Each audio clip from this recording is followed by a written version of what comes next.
Yo, so mga rewire, so meron tayong mga fireworks cakes dito na isi-series. Pinapasuyo yun ng nagpasabay sa atin kung pwede daw natin i-series. So sabi ko pwede naman. So kung may bala kayo magpasabay or magpabili sa akin at gusto niyo rin pa-series, pwede naman. Wala namang additional fees. Pero bahala ka na magpamerienda kung gusto mo. Siyempre, kukonsumo rin ako ng mga materials, di ba? Tulad ng masking tape, packaging tape, tapos quick fuse kung kailangan. Pero kung ang pagkaka-series nyo is ganito, yung pahaba lang, yan, yung isang haba lang ganyan, hindi mo na kailangan ng quick fuse yan. Kakailanganin mo lang ng quick fuse kung sakaling gagawin mong babaliin mo. So ito yung pagkakasunod ng sabi niya: Crimson, Stellar Sega, Ruby at Phantom. So kung ang susunod, dito mo ilalagay, tapos ito dito, yan, ganyan yung gagawin natin kasi ipapadala natin to sa, hindi ko malaman kung sa Visayas ba o sa Mindanao siya.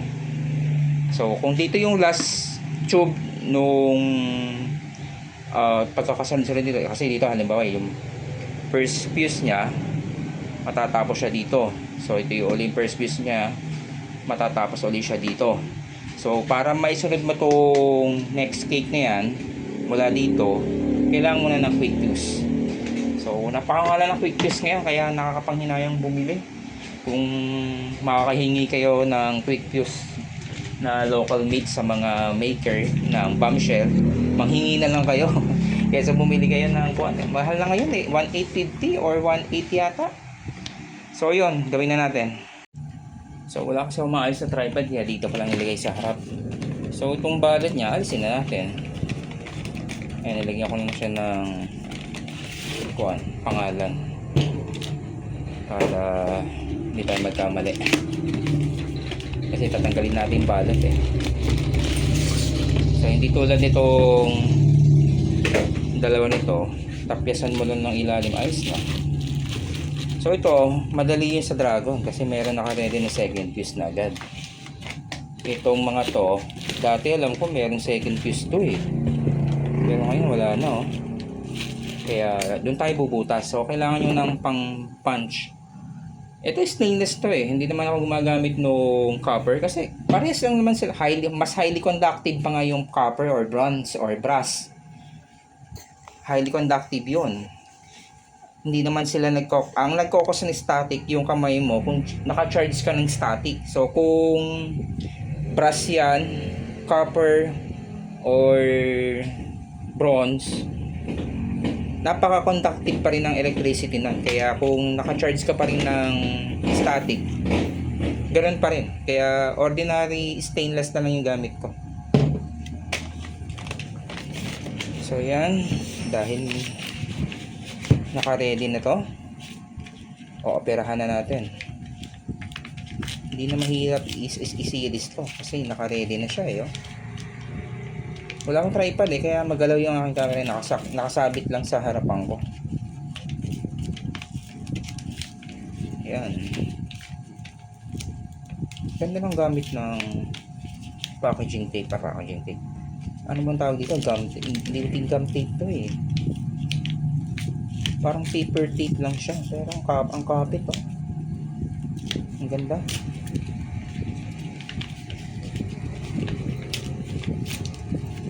So dahil itong second cake merong mahabang fuse, bunutin mo na, hindi na natin kailangan to.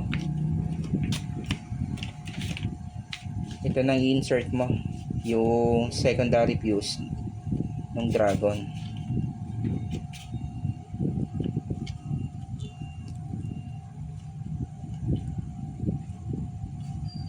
Bali yung fuse ah. Kaya para sigurado na nga lang tayo, balik na lang natin to. Parang bali yung fuse eh, pero mag-ignite pa rin naman yan. Ihirap niya ipasok kapag balik. Ganun yung gamit ko, gunting lang din no. Kasi yung malakas mag-cause ng ignition talaga, syempre lighter. Pero static, hindi magiging ano yan ng static, magiging cause ng static. Sanang insert ka kaso malambot eh, balik.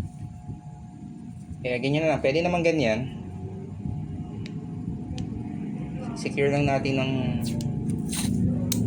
masking tape. Ayan, buhol na natin dito para walang kawala.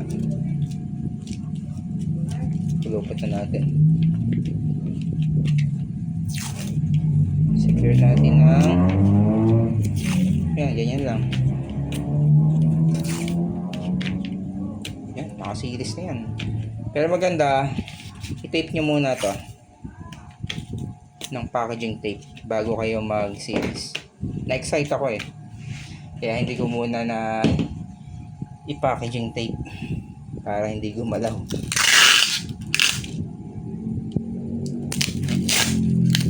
Kahit mga 2 ikot mo kasi ibabind pa natin dito sa isa eh. Ibabind ititape pa natin sa isa pang sa 2 pang tape. Secure para hindi lang mahugot yung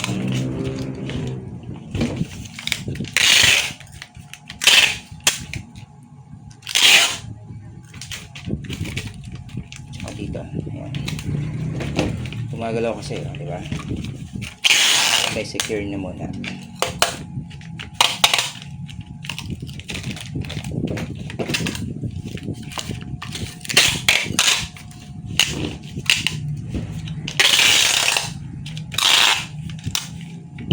Yan. Okay na ang first and second take. So, dahil ang gagawin nga natin, yung naka-square siya, kailangan natin ng konting quick fuse. Konti-konti lang naman to. Kung hanap lang tayo, parang meron pa yata akong natatabi. Kaya sakto, meron pa akong nahukay. So, yan, nasaktong-sakto lang siya dito. So, ito yung sobra ko dun sa ginawa ko dating setup eh. Pag may mga ganyan, tinatabi ko, sayang eh. Ang mahal eh. So, vice versa, ganun din ang gagawin natin dito. Pero dahil ang sunod nga is ruby, nakaganto siya. Nandito yung ruby. Dahil wala nga secondary fuse. So, ang gagawin nyo, para may connect itong first fuse ng plantom, dito na kayo magbubutas.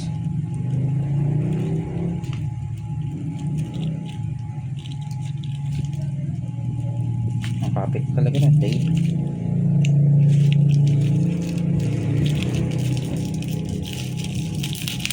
Para makuha nyo yung tamang position, tingnan nyo na lang yung yung position nung fuse kung gaano kataas. Ayan, silipin nyo na lang. Ayan.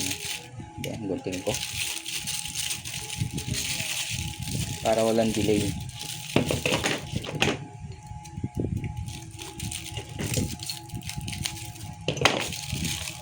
Ayan, kung ganito siya kataas yung fuse nya, pantay nyo lang din dito. Medyo ilapit nyo na para walang ganong delay, di ba? Ilapit nyo na yung susunod na cake. Kasi yan. Ayan, siguradong tinamaan mo dyan ay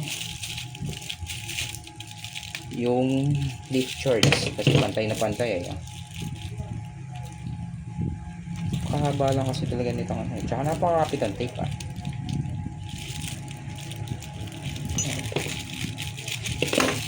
Tingnan nyo muna kung gaano kalalim. Ayan.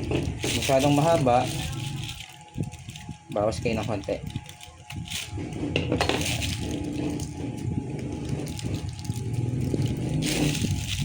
Yan, sakto na yan. Bawas ko ng konti. Mukhang mahaba pa rin.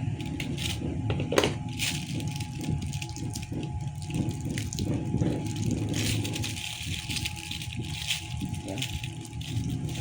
Tapos i-secure nyo na ng masking tape para hindi siya gumalaw na. Pasensya na sa aking camera at napakagalaw Wala kasi tayong tripod. So So yan, secure nyo na ng masking packaging tape ulit.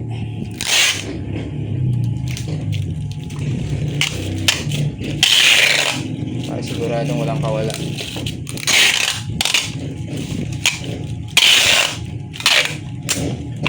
Mamaya na uli natin titipan yan ng mas marami kapag napagsama na natin yung apat. So yan.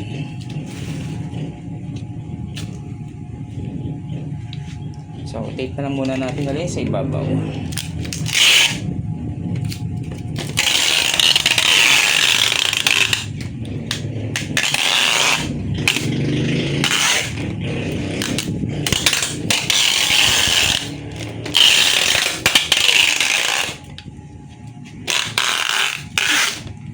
Nahihilo na siguro pakalikot ng camera ko no? Kami po kasi yung tripod dati pero wala.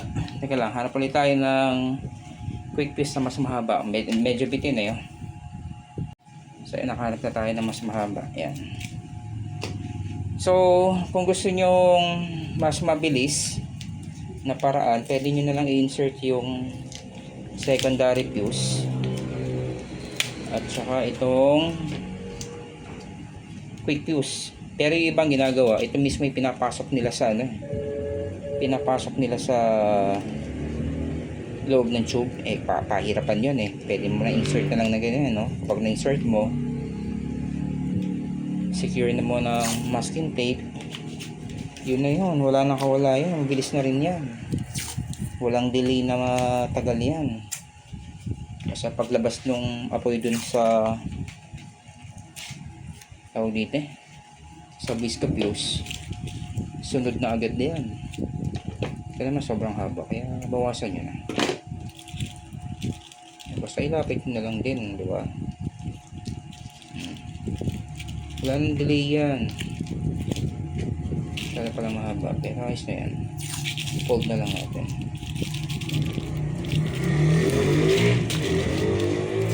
Wala nakawala yan.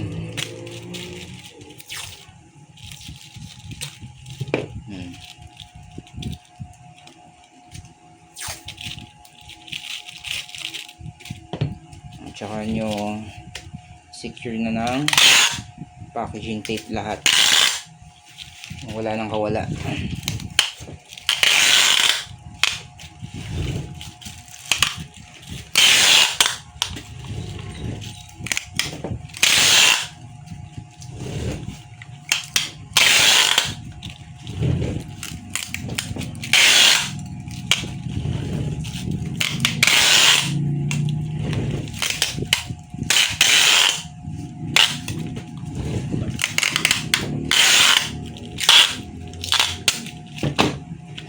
So yan, tapos na.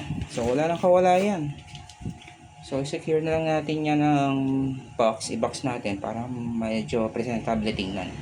So yun lang mga DIYers. At sa mga bagong viewers, please subscribe and paklik na rin bell button para maging updated kayo sa mga binabalag. Sa mga balak magpasabay at gusto nyo magpa-series, walang problema, pwede natin series yan. So yung pinakang consumable lang naman natin dyan, yung packaging tape, yung quick fuse, at kung may kailangan din ng extra biscuit fuse, yun lang naman. So bahala na lang kayo doon sa merienda. Syempre yung quick fuse mahal yun. Kung sakaling bibili na ako ng isang rolyo, syempre parang ibebenta ko na ng per metro yun. So yun lang mga DIY. Salamat sa patuloy pagtutok.